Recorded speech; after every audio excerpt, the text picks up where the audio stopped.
నమస్తే, welcome to our channel. నేను ప్రియాంకరావు. అఖండ 2 collections భారీగా వస్తున్నాయి.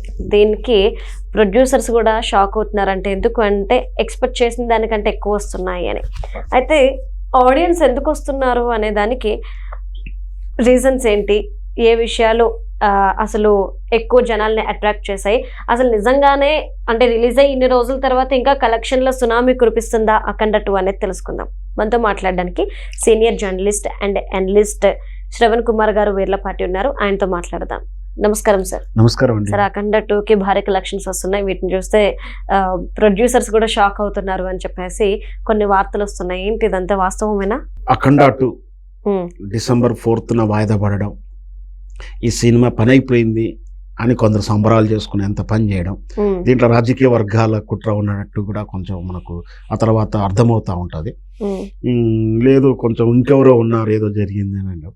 చివరికి చాలా సస్పెన్స్ తర్వాత 1 week నెక్స్ట్ వీక్ రిలీజ్ అయింది. రిలీజ్ అవ్వడం ముందు కూడా మళ్ళీ దాని గురించి బ్యాడ్ రూమర్స్, సినిమా ఫ్లాప్ అయిపోయింది, ప్రొడ్యూసర్ పోయారు, బయర్స్ లాక్కపోయారు, ఎవరు డబ్బులు ఇస్తలేరు, సినిమా పని అయిపోయింది అని ఒక అపవాదు క్రియేట్ చేశారు. అంటే కింద పడినట్టు సినిమా లేచి నిలబడి నడుస్తున్న వాళ్ళని కూడా మానసికంగా ఇబ్బంది పెడితే ఎట్లా ఉంటుందో అట్లా ఆ సినిమా మీద ఫ్లాప్ అవ్వాలని చాలామంది కోరుకున్న విధానం మనంతా చూస్తూనే ఉన్నాం. కానీ విడుదల అయిన తర్వాత విషయం ఉన్న సినిమా కాబట్టి ఎమ్మటే ఎట్లా కలెక్షన్స్ వస్తున్నాయో, ఎట్లా బజ్ క్రియేట్ అయిందో ఇక్కడ కదా యావత్ భారతదేశం కూడా. ఎందుకు అంటే సనాతన ధర్మం మీద చైనా దేశం ఒకవేళ మీద దాడి చేస్తే యావత్తు భారత విశ్వాసాల మీద దాడి చేస్తున్నప్పుడు మనం ఏ విధంగా ఎదుర్కొన్నాం, మనం ఎదుర్కోవాలనే విషయాన్ని అఖండ అఘోర క్యారెక్టర్లో బాలకృష్ణ గారు చేసినటువంటి ఆ విన్యాసాలు, ఆయన చేసినటువంటి యాక్షన్ సీక్వెన్సు, అక్కడ విజువల్ ఎఫెక్ట్స్, డైలాగ్ పవరు, ఆ రుద్రతాండవం, బాలకృష్ణ గారి విశ్వరూపం, మనకు సీనియర్ ఎన్టీ రామారావు గారు శ్రీకృష్ణుడికి ఏవైతే విశ్వరూపం చూపిస్తారో, ఎన్టీ రామారావు వారసుడిగా బాలకృష్ణ గారు ఈ ఫ్యాక్షనిజంలో కానీ యాక్షన్లో కానీ చూపించే విశ్వరూపానికి ఫిదాగా అనేటువంటి తెలుగు ప్రేక్షకుడు ఉండడు. సో ఈ సినిమా ఆటోమేటిక్గా ఫస్ట్ వీక్ దాటేసి సెకండ్ వీక్లో వచ్చి 13th ఇప్పుడు అంటే ఆల్మోస్ట్ సెకండ్ వీక్ దాటి థర్డ్ వీక్ వెళ్తున్నట్టుగానే కలెక్షన్స్ రెండు. మళ్ళీ ఇక్కడ ఏంటంటే మొదటి ఏమన్నారు, రిలీజ్ కాకుండా చేశారు, రిలీజ్ అవుతుంటే సర్ప్రైజ్ చేశారు. మళ్ళీ ఫస్ట్ వారంలో అయిపోయింది అన్నారు, రెండో వారం కలెక్షన్ పోతాయి అన్నారు. అయినా కూడా రెండో వారంలో వచ్చినటువంటి అపవాదం ఏంటంటే అవతార్ అనే ఒక హాలీవుడ్ సినిమా వస్తుంది కాబట్టి ఆటోమేటిక్గా ఈ సినిమా పని అయిపోయింది. మళ్ళీ అట్లా రూమర్స్ క్రియేట్ చేశారు. ఇప్పుడు థర్డ్ వీక్లో సెకండ్ వీక్ రన్ అయ్యి థర్డ్ వీక్ అవుతున్నప్పుడు మన కలెక్షన్లు అయితే కనిపిస్తూ ఉన్నాయి, బుకింగ్ అయితే కనిపిస్తూ ఉంది, విజయవంతంగా నడిపిస్తుంది. మనం బుక్ మై షోలో చూసినాం. ఆక్యుపెన్సీ నిన్న సోషల్ మీడియాలో పెట్టారు, 80% ఆక్యుపెన్సీ ఎప్పుడో నిండిపోయింది, ఆన్లైన్ టికెట్స్ అని చెప్పి చూపిస్తూ ఉన్నారు. సో కొందరు సినిమాలో ట్రైలర్స్కి పోతున్నారు, ఎవరో ట్రోల్ చేస్తున్నారు. అన్నీ కాకుండా బాలకృష్ణ గారి సినిమా ఫైటింగ్ చూడడానికి, ఆయన డైలాగులు చూడడానికి, ఆయన యాక్షన్ సీక్వెన్స్లో విలన్స్ని అపోజ్ చేసి ఛాలెంజ్ చేసి వాళ్ళ ఆట కట్టేయడం కానీ, వాళ్ళకి బెదిరించడం కానీ, కంటి చూపుతో చంపడం, ఇట్లాంటి డైలాగులు ఉంటాయి కదా. అట్లాంటి డైలాగులు వినటానికి, విని థ్రిల్ ఫీల్ అవ్వడానికి మళ్ళీ మళ్ళీ ఆడియన్స్ వెళ్తూ ఉంటారు. కేవలం జనరల్గా ఇన్నాళ్ళు బాలకృష్ణ గారి సినిమా ఎక్కువ శాతం చాలా సినిమాలు కేవలం తెలుగు ప్రేక్షకుల కోసము, తెలుగు ప్రేక్షకులకే పరిమితం అయ్యేది కాదు. గీదంటే అప్పుడో ఇప్పుడో కర్ణాటకలో, బెంగళూరులో కానీ తమిళ సినిమాలో ఇంతో అంతా డబ్బింగ్ అయినప్పుడే ఉండేది. కానీ ఈ సినిమా హిందీలో కూడా రావడం, మల్టీ లాంగ్వేజ్లో రావడం, పాన్ ఇండియా చిత్రంలో రిలీజ్ చేయడంతో బాలకృష్ణ గారు ఏంటి, బాలకృష్ణ స్టఫ్ ఏంటి, బాలకృష్ణ గారికి ఎందుకు ఇంత అభిమానులు ఉన్నారు అన్న విషయం యావత్ భారతదేశం మొత్తం ఇప్పుడు తెలిసింది. ఈ రోజుకి బాలకృష్ణ గారికి ఆ ఎన్నేళ్ల నుంచి ఉన్న బాలీవుడ్ హీరో స్థాయి క్రేజ్ ఏర్పడింది యావత్ ఇండియా మొత్తం. సో ఇక్కడ రూమర్స్ ఎంతవరకు కరెక్ట్ అనే విషయాన్ని ఫ్యాన్స్ సోషల్ మీడియాలో రోజు అంటే నిజంగా సినిమా కలెక్షన్స్ ఉన్నాయా లేవా, టికెట్లు బుక్ అవుతున్నా లేదా అనేది చర్చ జరుగుతూ ఉంది. అదే విషయాన్ని 13th 14th రోజు కూడా సినిమాకి బజ్ తక్కలేదనే విషయం ఇప్పుడు స్పష్టంగా అర్థమవుతుంది మనకు. ఓకే, అంటే సార్ మొదట్లో అఖండ 2 రిలీజ్ అయ్యేటప్పుడు చాలా ఆటంకాలు వచ్చాయి.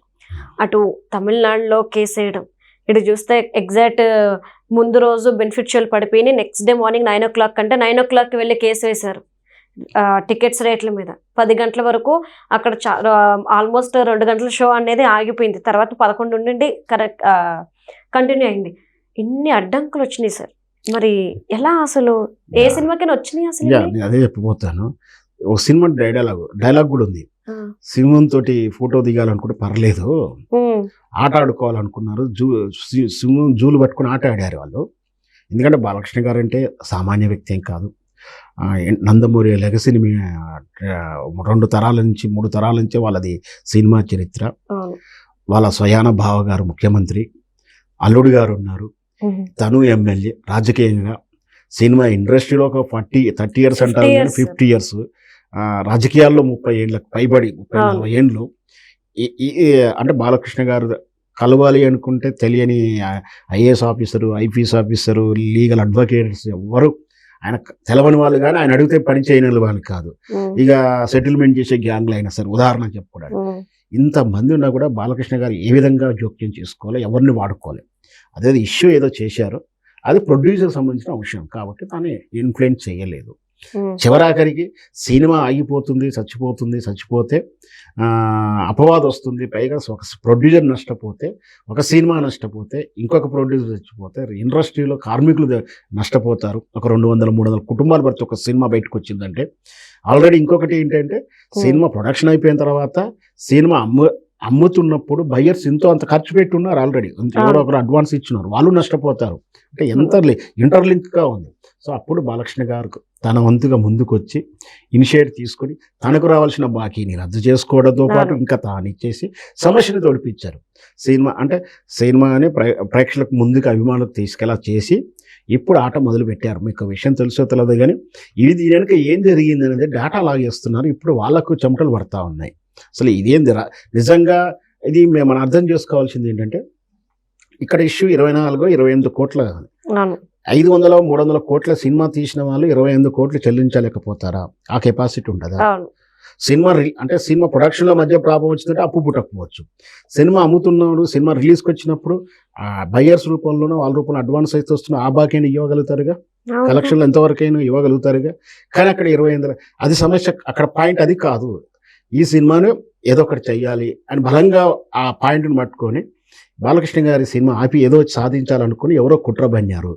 లేదంటే 28 lakhs అని పెద్ద నటి చిన్న అమౌంట్ అది ఇవ్వదలుచుకున్నప్పుడు. ఎందుకంటే సినిమా రిటర్న్స్లోనే తీసుకొని ఇచ్చేయచ్చు, కానీ ఆ రిటర్న్స్ ఇవ్వడానికి కూడా తీసుకోవడానికి కూడా వాళ్ళు సిద్ధంగా లేకపోవడం, సినిమాని ఏ విధంగా ప్రయత్నం చేయాలి ఆపాలి అని విశ్వ ప్రయత్నాలు చేసినప్పుడు దీని వెనక ఏదో జరిగిందని, దీని వెనక ఎవరెవరు ఉన్నారు, ఎక్కడి నుంచి లాగారు, అన్నీ కూడా డేటా ఇప్పుడు అంటే ఫస్ట్ వీక్ అయిపోయి విజయోత్సవాలు అయిపోయింది, ప్రెస్ మీట్లు అయిపోయాయి, సక్సెస్ మీట్లు అయిపోయి, ఈ డేటా బాలకృష్ణ గారు సాధిస్తున్నారా, బాలకృష్ణ అభిమానులు డేటా పట్టుకొస్తున్నారు. కానీ పట్టుకొస్తున్న వార్త బయటకు రాగానే వాళ్ళందరికీ చెమటలు పట్టేశాయి.